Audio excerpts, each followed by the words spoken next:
और हमें 21 जून 2023 को वो डेफिनेशन प्राप्त हुई।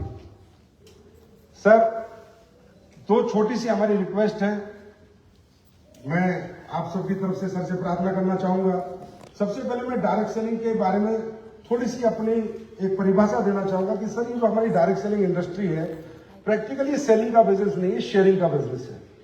यहाँ पर जो लोग काम करते हैं सर, वो ओल्ड एज भी होते हैं, यंगस्टर्स भी होते हैं, वुमेन्स भी होती है, मेंस भी होते हैं, लिटरेट भी होते हैं और लिटरेट भी होते हैं। और सभी लोग यहाँ पर काम कर एक part time income, full time और पार्ट टाइम दोनों तरह से करते हैं। कुछ लोग कंज्यूमर ही बन जाते हैं, कुछ लोग नहीं भी करते। और सर, यहाँ पर कोई भी व्यक्ति एक अपना नेटवर्क डेवलप करके, एक रेम्युनेशन प्राप्त करके अपना भविष्य, अपना जीवन यापन करता है। तो सर, ये जो इंडस्ट्री है, यहाँ पर अगर कोई मतलब ऐसा नहीं है कि यहाँ पर लिटरेट ही आएगा। अगर कोई भी यहाँ पर कामयाब है तो वो सेलिंग नहीं करना जानता, वो बीबी एमबीए मार्केटिंग नहीं है, और वो प्रोडक्ट शेयरिंग करना जानता है। तो हमारी इंडस्ट्री में जो प्रोडक्ट है सर, वो सबसे मेजर फैक्टर है। अगर उसकी क्वालिटी है तो व्यक्ति लेता है और उसको शेयर करता है, और शेयरिंग करते करते एक नेटवर्क डेवलप हो जाता है और उसको रेम्युनेशन आने लगता है, जिससे वो एक अपना अच्छा भविष्य बना लेता है। तो इसी में सर, हमारी आपने एक बहुत अच्छे हमें रूल दिए सर, हम बहुत अप्रिशिएट करते हैं। लेकिन एक छोटा सा अमेंडमेंट हम चाहेंगे सर, आपसे प्रार्थना कर रहे हैं कि रूल 3 के सब रूल 1 में क्लोज डी में जो डेफिनेशन है सर डायरेक्ट सेलिंग एंटिटी की, ये मैं आपको प्रार्थना पत्र बाद में दे दूंगा सर। इसमें थोड़ा सा अगर क्लियरिटी आ जाएगी सर, तो इजीएस्ट हो जाएगा हमें इथिकल डायरेक्ट सेलिंग की तरफ से कदम बढ़ाने के लिए। हम ये चाहते हैं कि सर, हम इथिकल डायरेक्ट सेलिंग की तरफ जैसे 2-3 कदम बढ़ा चुके हैं, मजबूत कदम बढ़े, जिससे देश के और बच्चे यहाँ पर आए, एम्प्लॉयमेंट हासिल करें और लोगों को इस इंडस्ट्री पे भरोसा और यकीन आए। और सर, एक छोटा सा हमारा एक रिक्वेस्ट और है आपसे कि सर, हमारी इंडस्ट्री में 2016 में जब गाइडलाइंस आई तो पिरामिड का उल्लेख जरूर किया जाता है। तो पिरामिड का उल्लेख किया गया डायरेक्ट सेलिंग की गाइडलाइंस में, लेकिन सर फिर वो डिफाइन कर दिया गया कि ये प्रोडक्ट बेस पे लागू नहीं है। लेकिन अभी जब रूल्स आए, फिर पिरामिड का उल्लेख किया गया। सर, आज मैं पिरामिड के बारे में सबके सामने बताना चाहूंगा कि पिरामिड होता क्या है।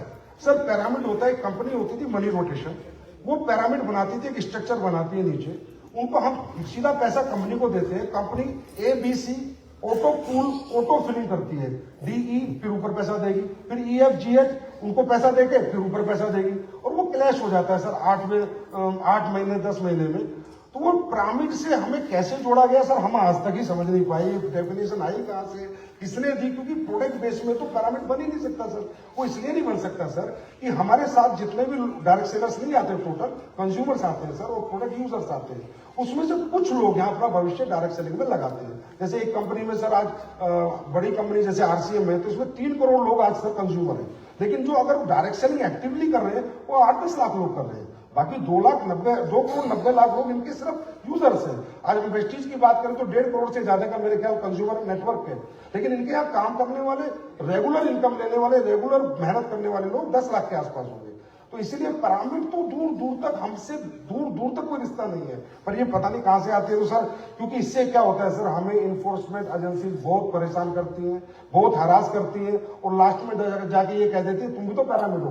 क्योंकि सर, हमारा सिंगल लेयर नेटवर्क बन ही नहीं सकता, हमारा तो मल्टी लेयर ही बनता है।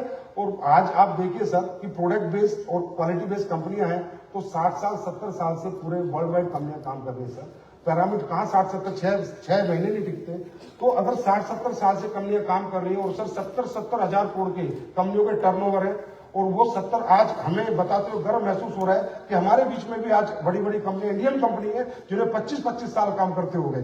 तो सर, अगर आपका ये आशीर्वाद हम लोगों को मिलेगा तो हम लोग भी ये कहेंगे एक दिन कि हमें 70 साल काम करते हुए हो गए।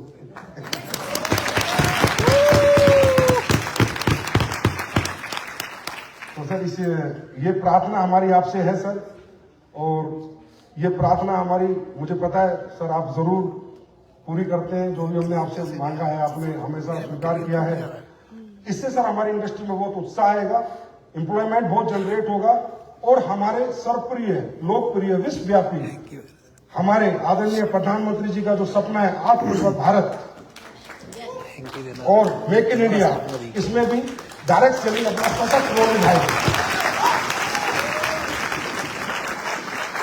तो फिर एक बार आपको प्रार्थना करते हुए सर अपनी वाणी को विराम देना चाहूंगा। जय हिंद, जय भारत, बहुत बहुत धन्यवाद।